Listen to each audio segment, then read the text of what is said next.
চীনে seven sisters নিয়ে প্রধান উপদেষ্টার দেয়া বক্তব্যে ভারত জুড়ে বইছে ভয়ের স্রোত। বিজেপি সহ রাজনৈতিক দলের নেতাদের বক্তব্যে অস্বস্তি স্পষ্ট।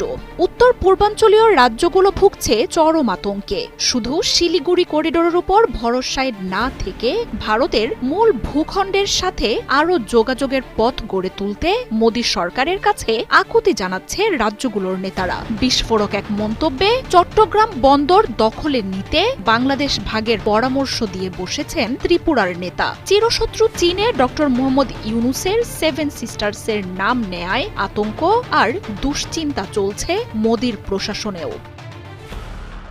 4 দিনের সফরে চীনের কাছে বাংলাদেশের ব্যবসায়িক সম্ভাবনার কথা তুলে ধরেন প্রধান উপদেষ্টা ডক্টর মোহাম্মদ ইউনুস।